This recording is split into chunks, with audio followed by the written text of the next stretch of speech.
Okay, so good afternoon, all of you. Welcome to this lecture of refrigeration and air conditioning.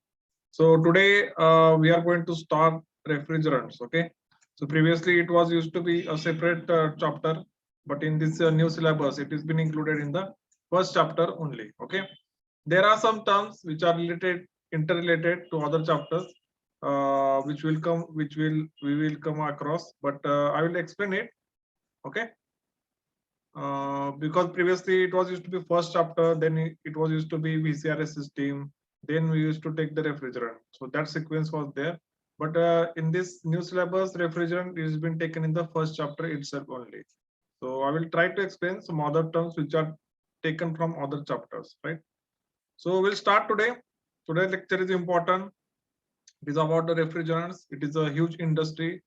Refrigerants production and installation, all that it is itself is a very big industry. So we'll see that, and then we'll see the technical aspects. Okay, right. So we'll start the presentation.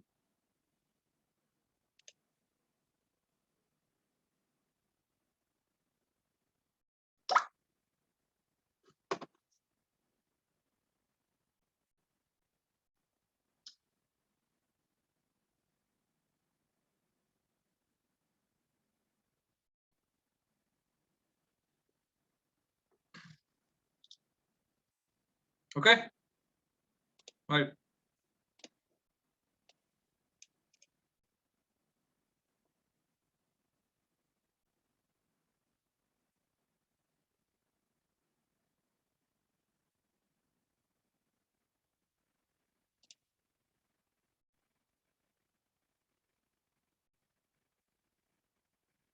Okay, thumbnail video. Okay. Right, so we'll start. So we are in this chapter. So previously it was used to be a separate chapter, but this is included in your first chapter only.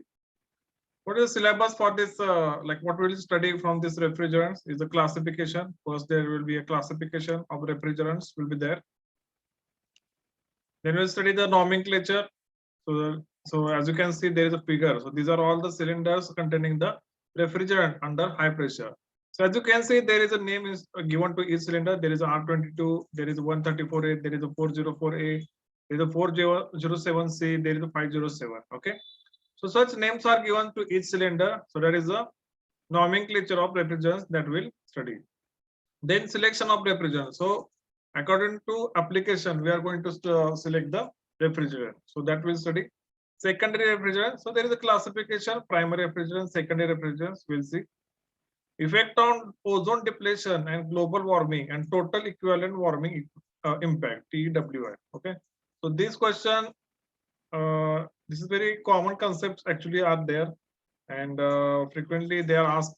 Last time in your online MCQ examination, university examination, so these things were asked. What is a ODP? What is GWP? What is TEWI? Okay. Then alternative refrigerants. So apart from current commercial refrigerants, what are the alternative refrigerants we have? So this will go into study. Okay. So today just will focus on classification, nomenclature, its uses, right? In next lecture we'll take how to select the refrigerants, right? So first we'll take a poll again at slido.com. So you can go to the website slido.com, enter the code 563324. Okay.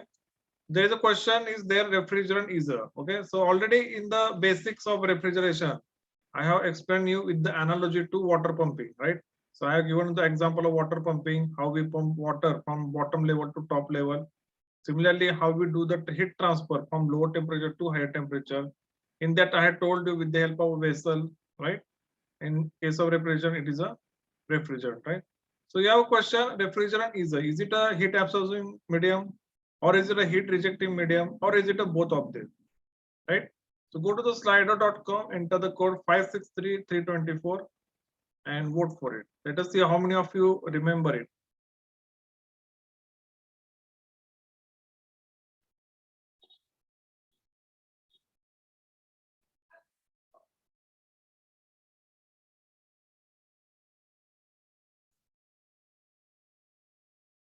Okay. So go to the slido.com, enter the code 563324 and give your votes.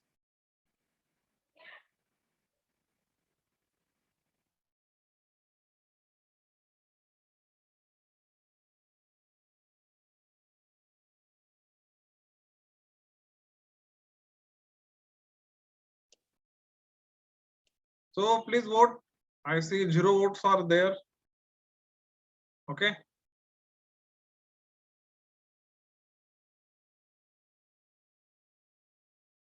So 1 vote is given. Others also vote. I see only 1 vote is there on the screen.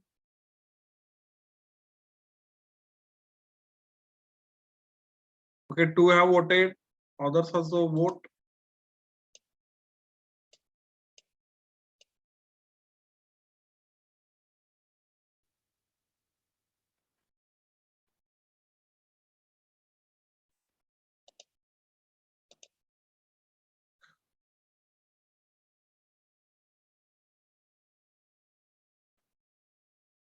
Okay, 3 have voted.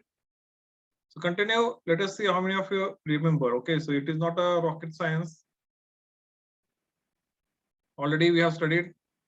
And don't Google it. Obviously, let us give an honest opinion. How much of you remember? Right? Give some stress to your brain, which is hardly used in last or in this COVID period. Okay, so give some stress to your brain, give some exercise to your brain. Your brain will function more efficiently as you use it. If you don't use it, you won't make best use of it. Okay, it's the most efficient and very beautiful thing we have as a human, our brain. It is meant to be used for purposes. Some purpose should be there, right?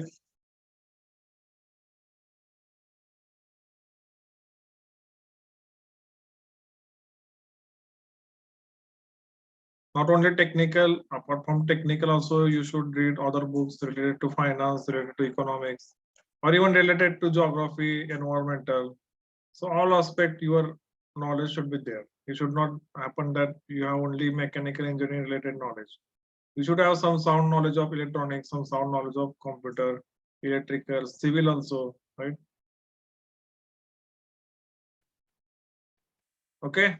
So nine people have voted. So how many are there? 36. So up to what 25% only people have voted. So they have voted 67 out of that voted for heat absorbing medium, 22 voted for heat rejecting medium, and 11 are saying both. Okay. So right answer here it is both. So refrigerant, it is heat carrying medium basically. Okay. It absorbs the heat at the sink level. It rejects the heat at source level. Or in practical words, it absorbs the heat at the evaporator. It rejects the heat at the condenser. So it is a both. It is a heat carrying medium. Okay.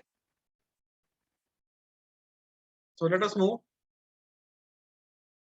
Now, before we go deep into this refrigerant, I want to make one note. I want to share one thing with you. So this is about Danfoss online learning. So there is a very big MNC is there, Danfoss, in the field of refrigeration air conditioning.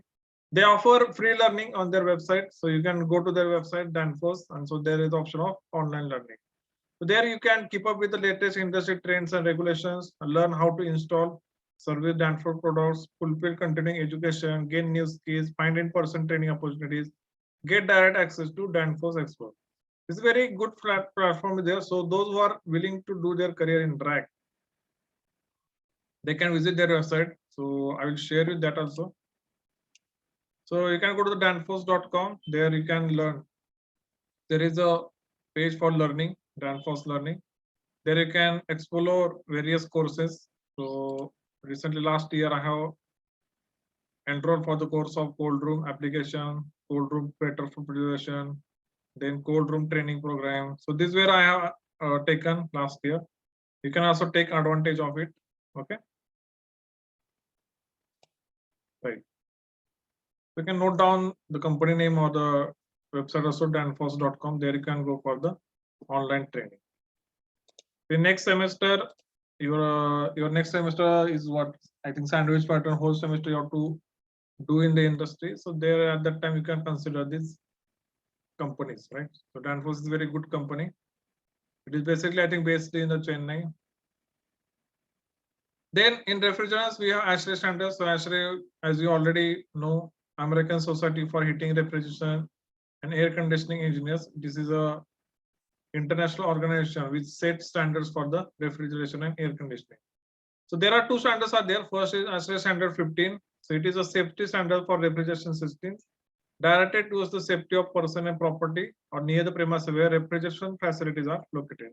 So this is basically related to the handling of the refrigerant. Second standard is very important, ASHRAE standard 34. It is related to designation and safety classification of refrigerants. This is how they specify the names. R22, R11, R134A. So this is how they give the name. So there is some system is there. The primary components include numbering and designation of refrigerants, safety group classifications, and refrigerant concentration limit. Okay. So two standards are there, ASHRAE standard 15 and ASHRAE standard 34. Again, if you want to learn more about the refrigerants, so ASHRAE provides an online training is there. So go to the ASHRAE e-learning. There you have a refrigerant literacy program is there. It is again free. This course contains 4 lessons. First lesson is refrigerant types and environmental considerations. Second is refrigerant classification, refrigerant selection, and last one is refrigerant management. So this is all is given in this e-learning module. So that way also you can learn it. Okay, why I'm telling this? So I will explain in the next slide. So why I'm focusing on this chapter so much. So we have to look at the market size of the refrigerant. So refrigerants market size here is estimated to be US dollar 22.9 billion in 2018, and it is projected to reach USD 31 billion by 2023 at a CAGR compounded annual growth rate of 6.2 percentage between 18 to 23. Okay, so even if you assume that compounded annual growth rate is 6.2, so at that rate expected size is 31 billion international. Okay, so the reason we don't know about these things, or we are unaware of these things, because no one has tried to pursue their career in such streams. Okay, everybody comes, they have some certain names have they have heard. So if you take mechanical industry, you have heard name of Tata Powers, Mahindra, and all that. And if you take computer, they know there are companies Wipro, Infosys, all that. So you have heard these names and you know only these companies. But apart from that, there are n number of companies whose if you see the revenue or the financial strain, it is in billions. Okay, so we fail to explore more options. Okay, and then students say so jobs are not there. Yes, jobs are there. There are companies like this. Okay, but only thing is that they have some requirement for your proficiency.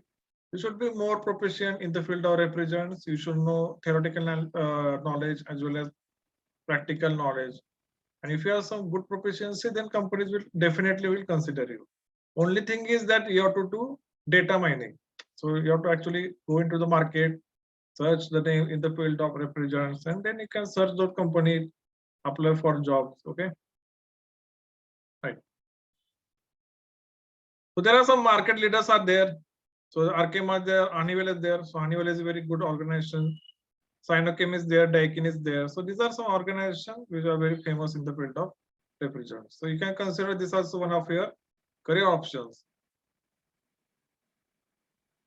So let us say introduction to the refrigerants, right? So there is a funny cartoon is there. So there is an ice truck, it is driven by an iceman, right? So one of those cartoons I have found on the internet, right? Right. So refrigerant, what is a refrigerant? It is a primary working fluid used for absorbing and transmitting heat in a refrigeration system. So it absorbs the heat, it carries the heat, and it rejects the heat, right? So write down the definition. Refrigerant is a primary working fluid used for absorbing and transmitting heat in the refrigeration system. Okay, so write down Prerna, write down the definition. Karuna,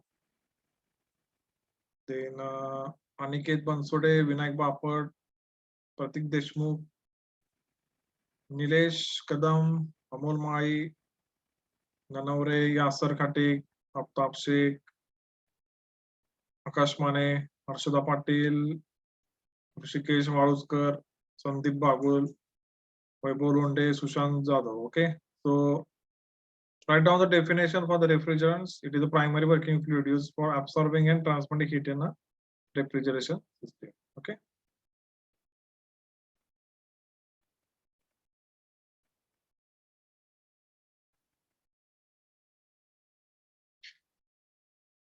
So attend the lectures regularly. Very important subjects are there in your syllabus, right? In this semester, automobile engineering is there, then POM is there. So POM is very important subject if you want to enhance your career to manager level. So all the manager positions in mechanical industries, they are with good knowledge about POM, right? Again, if you want to do MBA, so for mechanical engineers, there is a stream of operations. You can do MBA in operations. So that is again offers highly packages in MNCs, right? So this technical people. So today morning on Facebook, I have read very good article was there.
right? So I was telling about the one article I read today in the morning. So it was related, it was saying that all the wars, okay, whatever war was, or if a war happens, the people who are at the front are military people, okay? So they fight for us in the war. But who takes the decision whether to start a war or to end the war? It is in the hands of politicians, right? Now, in industries also, those who runs the company, right? So there will be design engineer will be there. There will be some ITI engineer, diploma engineer will be there who will operate some machine, right? Some operations, right? But who runs the company, right? So those who runs the company need not to be a technical person. So they can be a management person who will handle the financial or the operations, and he will decide how much revenue has to be generated, right? So there is a limitations if you want to work in the core field, right? So if you start your career in core field, no problem. But as your career enhances, you should have knowledge related to managerial roles, right? So managerial roles means operations knowledge or financial knowledge. All that knowledge you should have, right? If you stuck in the technical field only, so there is very little growth is there. So after your career takes, and after 3-4 years, you should enhance new skills. Then only then your career or your salary package will be enhanced, right? Okay. So coming back to our topic, so I hope you have written the definition here of the refrigerants. We'll proceed.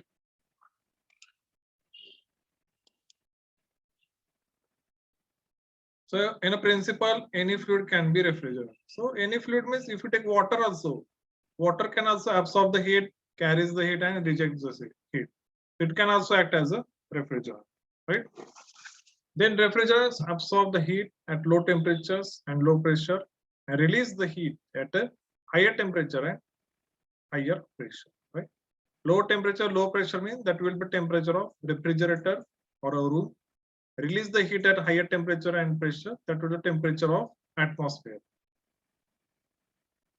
Typically, refrigerants undergo phase changes during heat absorption, that is evaporation, and heat releasing in condensation, right? So evaporation and condensation both are the phase change phenomena. So this is very again important MCQ is there. In VCRS system, they will ask you evaporation takes place.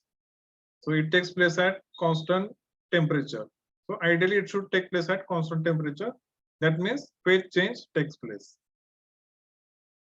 That air used in an air cycle refrigeration system can also be considered as a refrigerant. Obviously, so we have seen previously air refrigeration cycles where air was used as a refrigerant.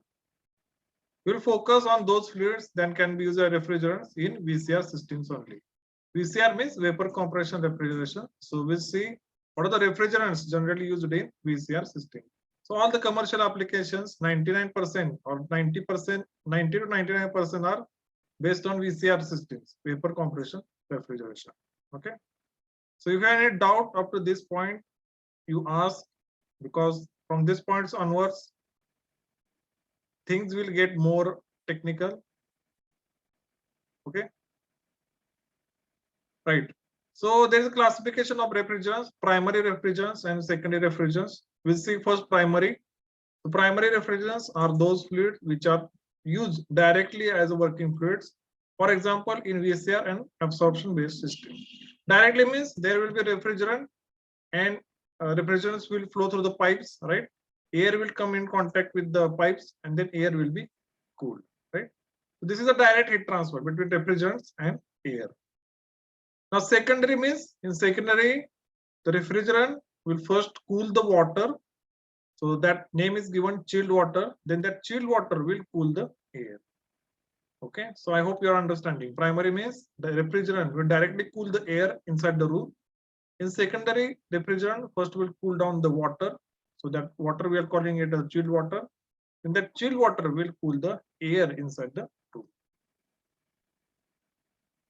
So these fluids provide the necessary refrigeration by undergoing a phase change process in the evaporator absorbing latent heat, right?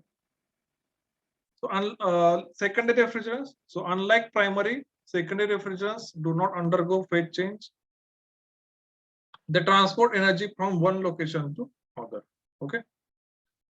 The commonly used secondary refrigerants are the solutions of water and ethylene glycol, propylene glycol, or calcium chloride.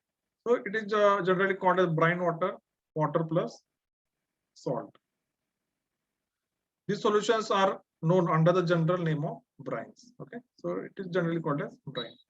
So I hope you are understanding the difference between primary and secondary, right? It reduces the extensive circulation of primary refrigerant. So in this case, size of the system reduces in the separate secondary refrigerant.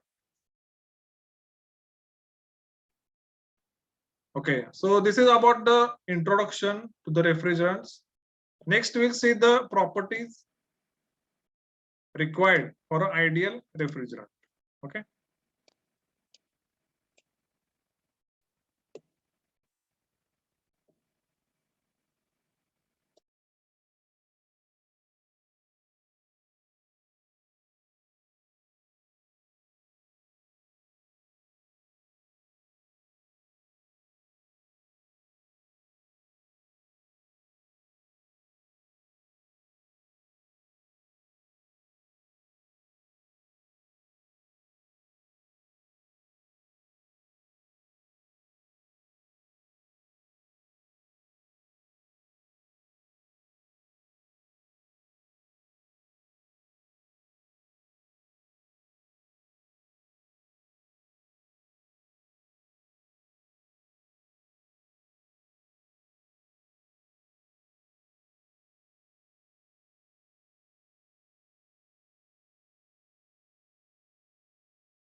Okay, so let us start the next thing. So refrigerant selection criteria. So this is our next thing here. So how to select the refrigerant? So that we'll see. Selection of refrigerant for a particular application is based on following requirements. First is thermodynamic and thermophysical properties. Second is environmental and safety properties, and third is economic. Right. First, we'll start with the economic and environmental criteria. Right. So what you see on the right side is the image for the ozone depletion. So ozone depletion, we are all aware of it. So there is an ozone layer at the stratosphere, right? The ozone layer basically blocks the UV rays of the coming from the sun, right? But what happens? The chloride, the bromide atoms from the atmosphere, when they combine with the ozone breaks. So ozone is basically O3, single oxygen plus O2. It gives you O3 ozone. And it again breaks into single oxygen and O2. And that way ozone depletion takes place. Okay. So chloride and bromide atoms are very dangerous for the ozone layer. So previously when refrigerants were used, those refrigerants used to have these were chlorine based or bromine based. And because of that, ozone depletion used to take place. Nowadays, these refrigerants containing chlorine, bromine, fluorine, all are barred from the industries. So nobody uses CFC based refrigerants. Right? So we'll start with the thermodynamic and thermophysical properties. First is suction pressure. So at a given evaporator temperature, the saturation pressure should be above atmospheric for the prevention of air or moisture and the non-condensable gases into the system. Now what it is saying that, so that example again you can recall about the analogy between water pumping and refrigerator. In water pumping, if you want to take water from the tank at the bottom, my vessel should be at a height lower than the tank, right? Then only water will flow from tank to vessel. Similarly, in case of refrigerator, if you want to take the heat from the sink, in that case, the temperature of the refrigerant should be lower than the temperature of the sink. Then only heat will transfer from sink to refrigerant. In this case, sink means evaporator. So in order to extract the heat from the space, the temperature of refrigerant and the pressure inside the evaporator should be lower than the room. Right? So higher suction pressure is better as it leads to smaller compressor displacement.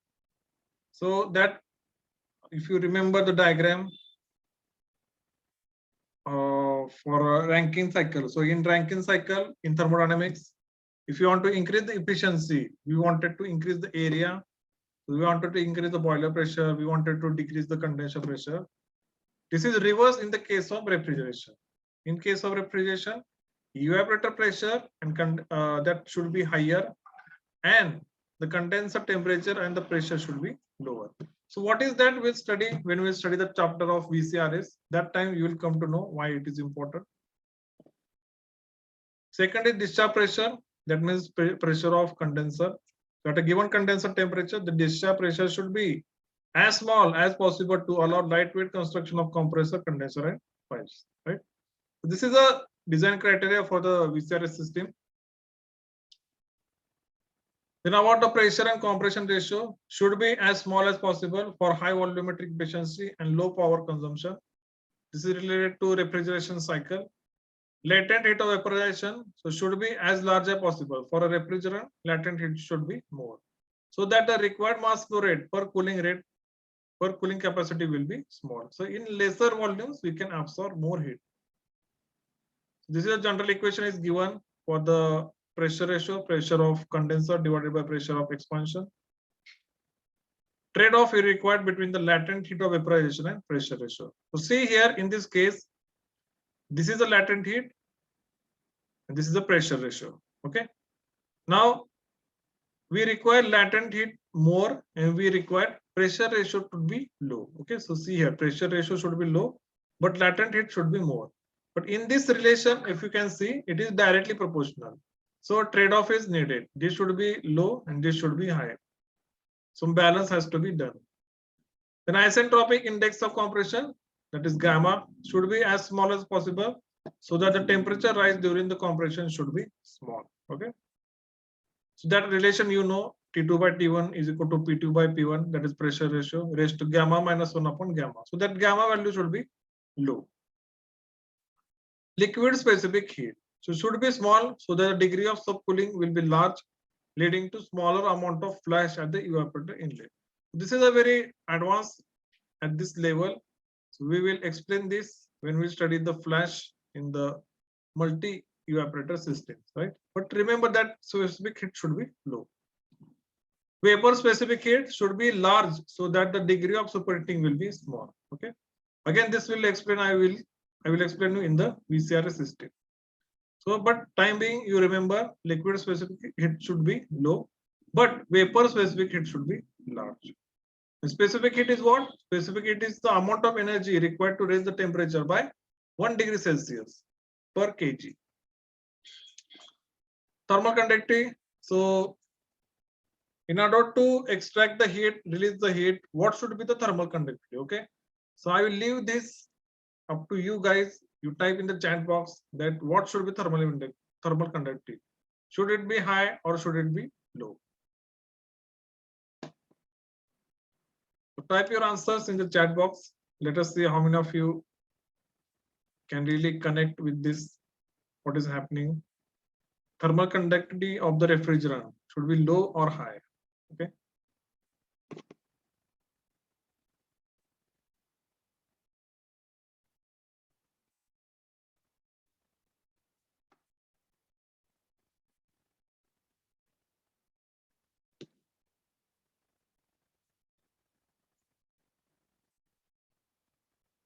Okay. So enter your answer in the chat box. Let us see how many of you can really think that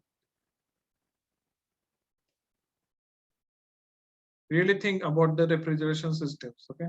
So type your answers in the chat box. Let us see how many of you can really answer the question. The question is the thermal conductivity of the refrigerant. Should it be high or should it be low?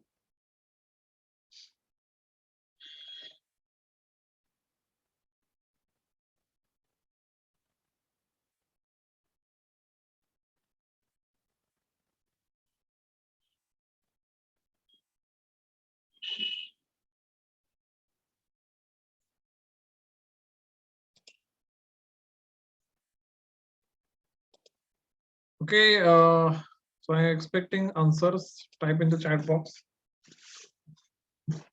So I know it is an afternoon session, right, for the lecture. So it is difficult for you after attending 3 lectures in a row, right? I can understand that. So that I am going also slow. I'm not even taking big tasks or big numericals at this point. I'm taking very lightweight chapter, that is the refrigerants. Only theoretical part is there, right? So please type your answers in the chat box.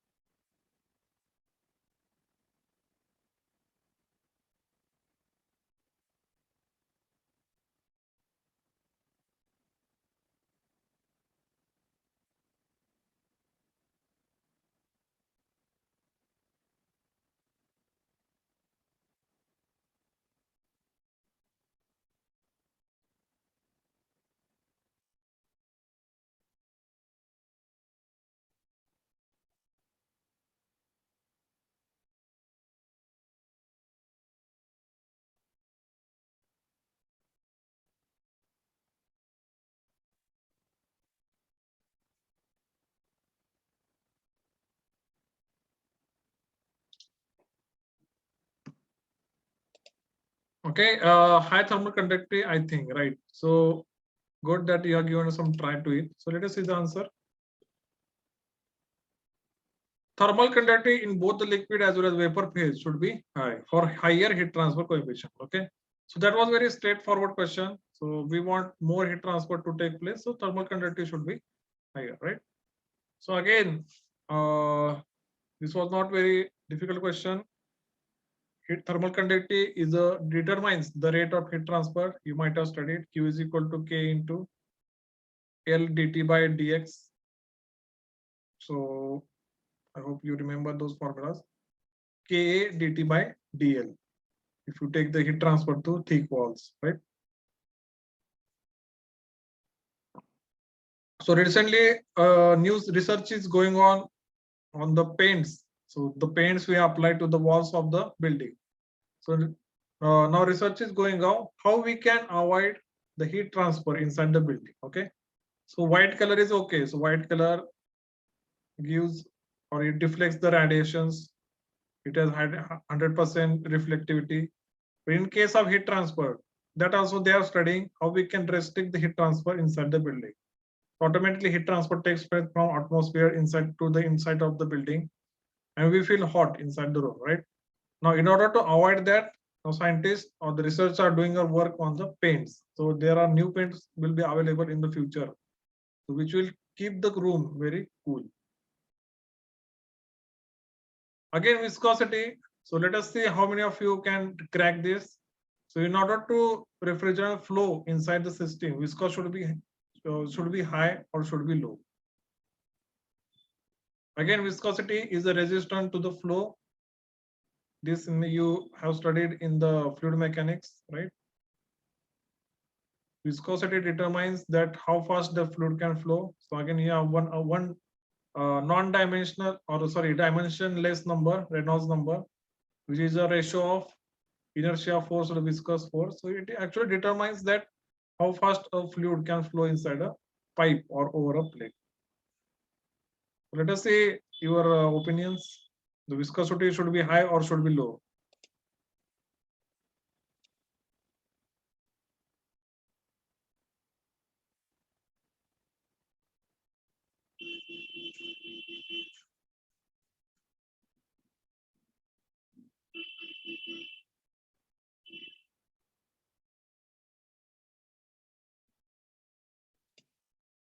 Again, Vaishali, good.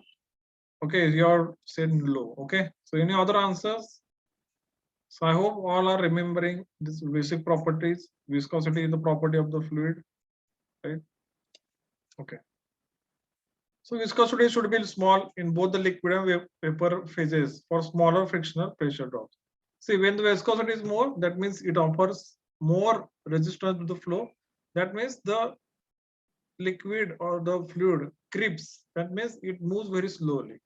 And as it moves very slowly, we will require more compressor work in that case, right? Again, if it moves very slowly, in that case, it might happen that it may cause scratches inside the tubes or internal surface of the tubes. Okay, viscosity should be low so that freely that fluid can flow through the system. Right now, let us take another poll. We'll take here. So go to the slido.com, enter the code 448933. So a question I have asked, that is, what do you know about ozone layer? Okay. So go to the slido.com, but this time code is different. The code is 448933. So what do you know about the ozone layer? So let us see how many of you are aware about the ozone layer or the ozone definition. So whatever comes to your mind, you type into the message box and enter your answer. So this I have entered for the testing purpose. Others also can vote. So go to the slido.com, enter the code 448933. Let us see how many of you are aware about the ozone layer. So you can type anything, like anything means related to ozone layer. Your general knowledge about the ozone layer. What is ozone layer? How it is formed? Where it is located? How it protects us?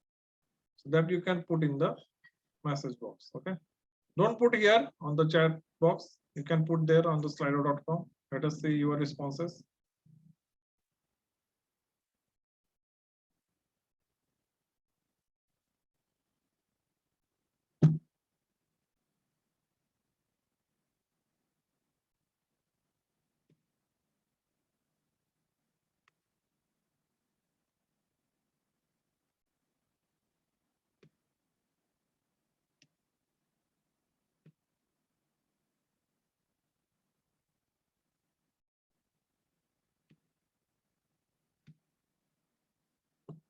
Okay, so I'm waiting for the answers.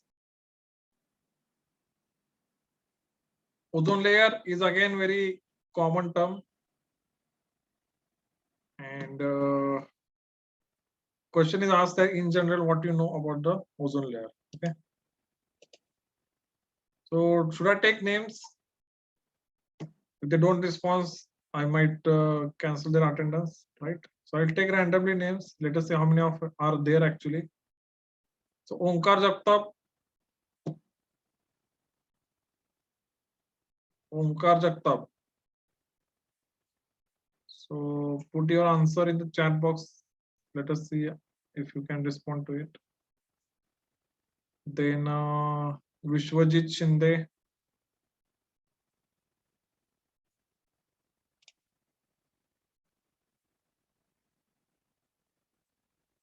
Okay, one vote is the ozone layer protects us from the harmful rays coming from the sunlight. Okay. So others, where are others?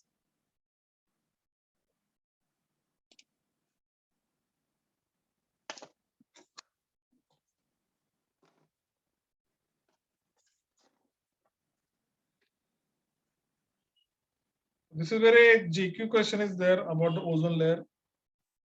So whatever you know about it, you can type in the Slido poll. Okay.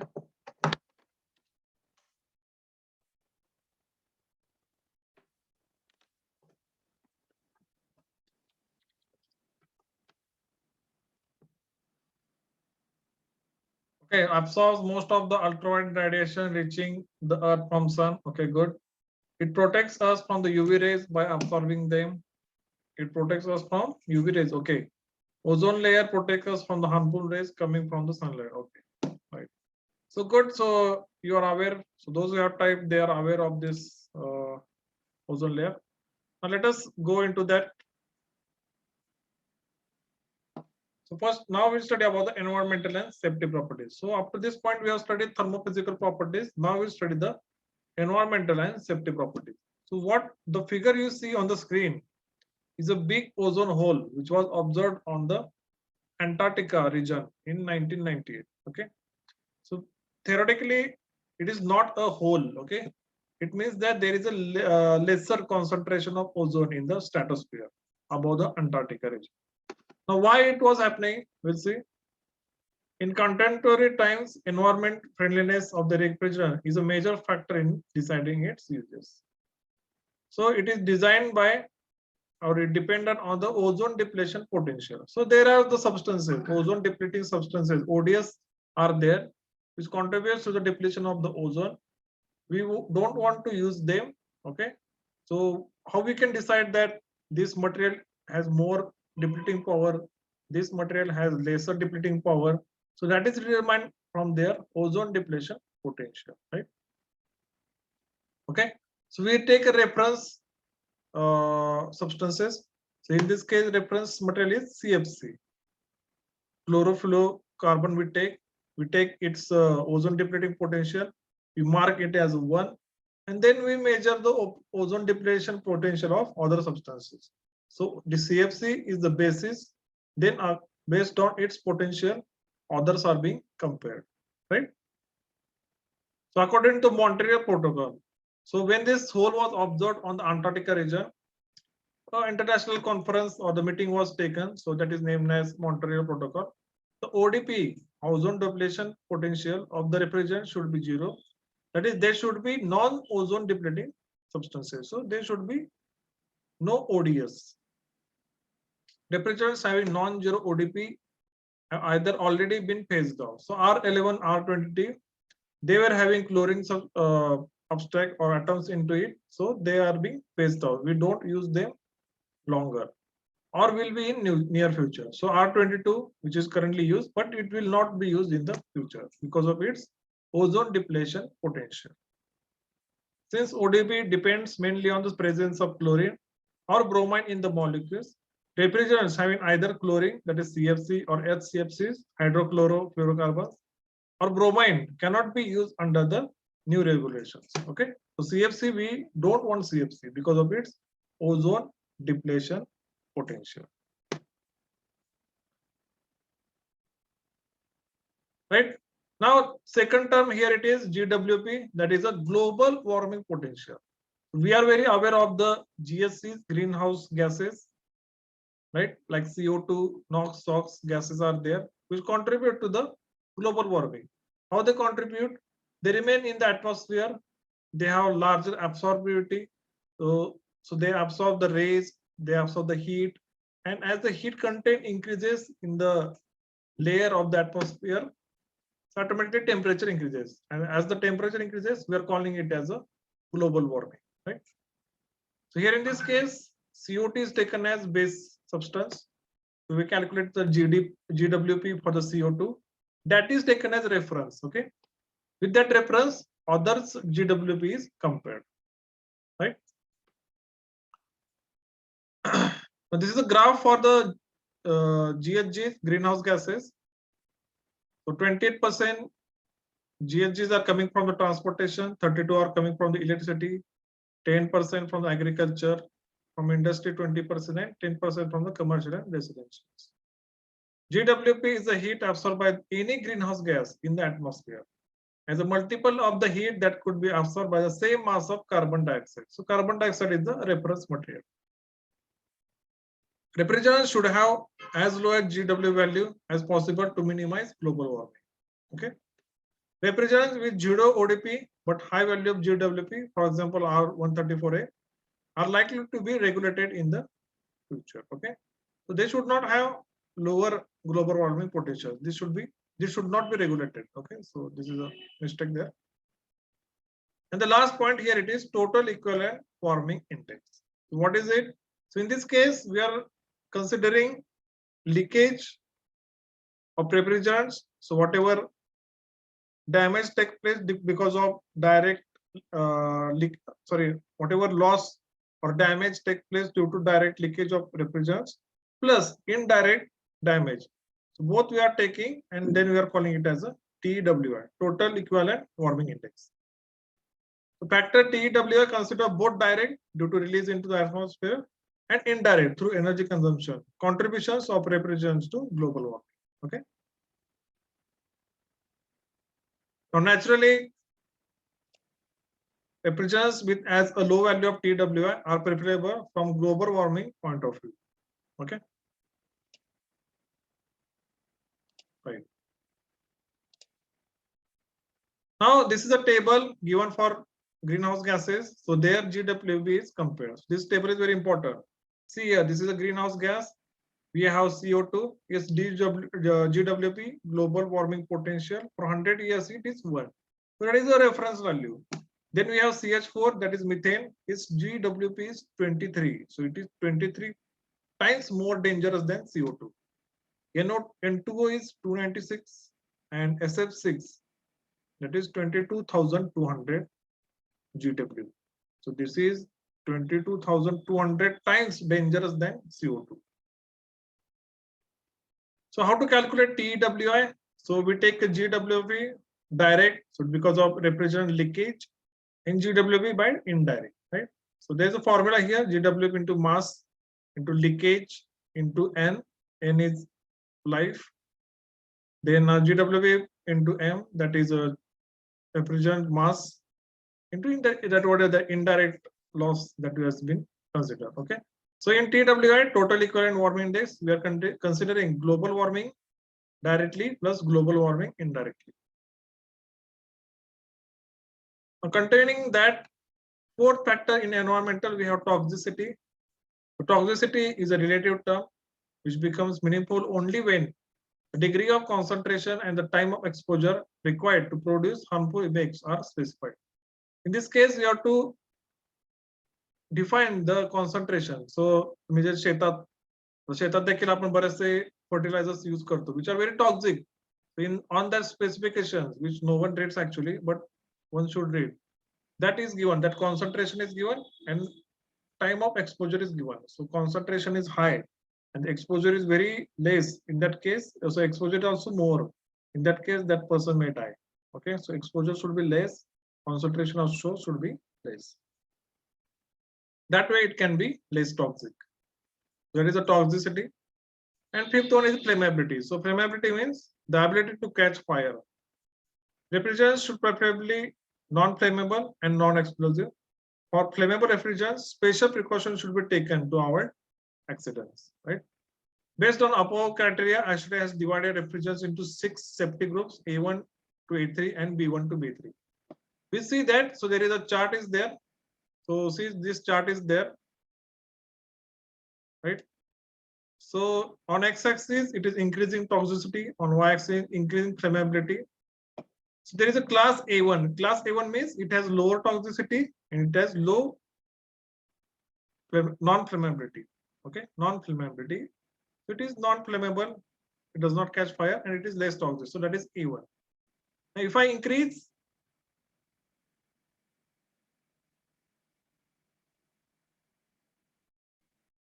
so am I audible? Because I got the message of sign out. Am I audible?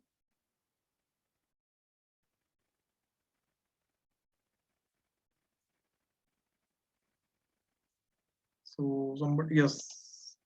Okay. So see here, as the toxicity increases, now higher toxicity and non-flammable, that will be B1 group. Now if I take the highest toxic group and highest flammable group, that will be B3. So it is having higher flammability and higher toxicity, so that will be B3, right? So see here, refrigerants belonging to group A. So there is R11, R22, R134A, R744, R718 are least hazardous, while refrigerants belonging to group 3, that is R1140, are most hazardous, right? Now you may be wondering, sir, if it is hazardous, why it was invented? So there is specific requirement is there for the industrial application. For that application, it might be suitable, but as well as it is very hazardous. Again, these are the physical properties for some of the refrigerants. So see here, if I take the boiling point of the refrigerants. So here R11 boiling point is 23 degrees Celsius. Now that means at the room temperature itself, it can vaporize from liquid to vapor. If I take R134A, boiling point is minus 26.2, right? So at negative temperature, it evaporates from liquid to vapor. Now, if I take COP, okay, so this is again very important criteria here. So here COP is determined for 5 minus 15 degrees Celsius evaporating temperature and 30 degrees Celsius atmospheric temperature. So the COP in this case, they have compared highest COP is observed for R11. Now R11 gives you highest COP, but it causes ozone depletion. So this COP is there. Now very important factor is safety. Now A1 is given for the R11. That means it is non-flammable and very less toxic. Okay. Now if you consider R11, it has good COP. It is non-flammable. It is non-toxic. Everything is good. But when it comes to ozone depletion, it contributes to the ozone depletion. So we don't want R11, right? Even though our other properties of R11 are excellent, just one property, that is ozone depletion, is very bad. So we are not using R11. Again, A1, A1, A1. Then there is a B1 is there for R23, 123. So that B1 means higher toxicity and non-flammable. Then we have B2 is here. Okay. So B2 means toxicity has increased and flammability has also increased. Again, ODP is compared here for other gases. So we have methane. Methane's ODP is 0, that is ozone depletion potential. So for all these mentioned refrigerants here, the ODP is 0. Then they have compared GWP. So see here, 1 GWP is for CO2. So that is a reference. Okay. Now if I take for methane, it is 25 times more dangerous than CO2. So that is GWP, global warming potential for 100 years. Now if I take another refrigerant, let us say air. So air has 0 GWP. Again, water has 0 EWP. Ammonia is 0 GWP. Highest GWP is observed for this one, R152A. GWP is 124. Okay. Then the life of that refrigerant, it is given. So let us see here, for water, life is given infinite. For others, let us say methane. So methane can be used for 12 years as a refrigerant. Then they are given the ASHRAE 34 class that we have seen. A3 means it is highly flammable but less toxic. And then we have B2, that means toxic and flammable. Then they are given corrosiveness. So that is given none for all this. Then Y is given for water. If I use water, so that can cause corrosion in the tube. So this is taken from the design. So there is a catalog is there for refrigerants. From that you can refer it. Okay. So if you work in the industry, already there are set standards are there for this application. This refrigerant will be used. As an engineer, if you want to explore other refrigerants, you can explore. Okay. Other important properties. First is chemical stability. Okay. Refrigerants should be chemically stable as long as they inside the refrigerant system. So there should not be any reactions with the tubes or other equipment, pressure relief valve, control valve. There should not be any chemical reaction with them. Compatibly with the common materials of construction. Okay, that means if wall, ekada wall kharab zala, so we can purchase another and we can replace it. So there should be compatibility with materials of construction. Miscibility with lubricating oils. So lubricating oils are generally used in the refrigeration systems because of compressors. So the compression should not get wore out. So for that purpose, they are using lubricating oils. And the refrigerant should be miscible with the lubricant oil. That means it should be mixed well with the lubricating oil. So oil separator has to be used if refrigerant is not miscible with the lubricating oil. Refrigerants that are completely miscible with oils are easier to handle, like R12.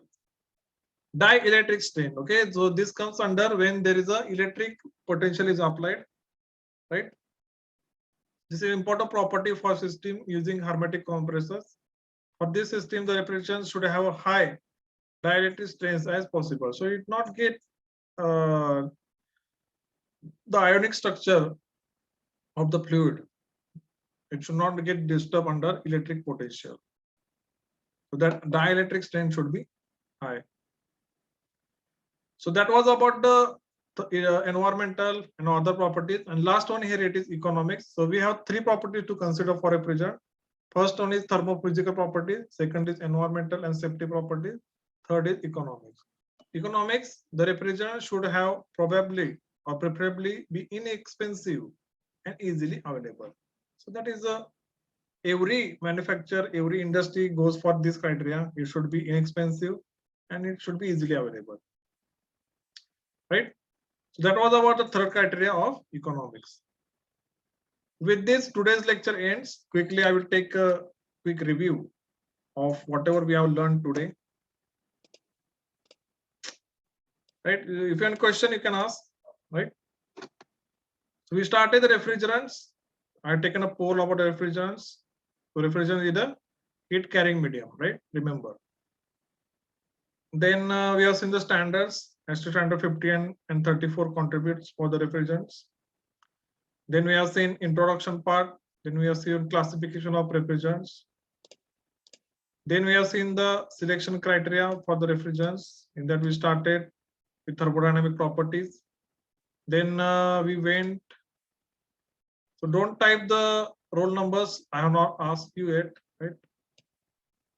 So I will delete the roll numbers, okay, afterwards. Then we started with the thermophysical properties. Then we have given another poll we have taken, that what do you know about the ozone layer. Then we went for the ozone depletion potential. This is again very important concept. So from ozone depletion potential, it is decided that we should not use CFCs, right? Then we went for the global warming potential. That means how much a gas can cause for the global warming. So CO2 is the reference material for the GWB. Then we went for total equivalent warming index. So that contributes. So it takes into consideration global warming directly and indirectly. Then we have seen some tables. Then we have seen toxicity, flammability. So there is ASHRAE standard 34, which will give you a code A1 to B3, depending on toxicity and flammability. Right? Then these were the properties of some refrigerants generally used. Other properties where we have discussed, like chemical stability, compatibility with the material, visibility, and dielectric strength. Right? Then last factor was economics. So obviously it should be inexpensive and easily available. So in next lecture, we'll see the nomenclature of the refrigerants. We'll take some light numericals for your better understanding. Right. So if you had a question up to this point, you can ask. Right. So see the irony here. So I asked answer to some questions. That time nobody replied in the chat box. Now when it comes to the attendance, everybody without me telling, they have typed their attendance. So don't be a sheep, okay? Be a lion. Don't follow others. Have some dignity and your set of rules for life, okay? Right. So put your attendance in the chat box. So with this, we'll conclude today's lecture.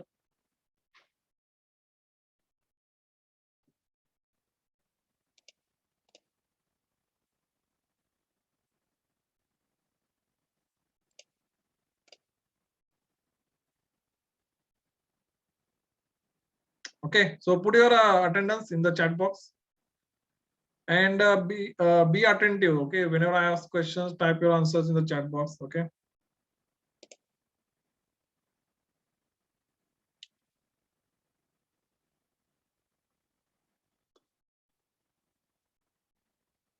So right. So if any questions, you can ask now, or otherwise, I'll share these class notes with you, okay? Right. So I hope all have given the attendance. I will stop the recording.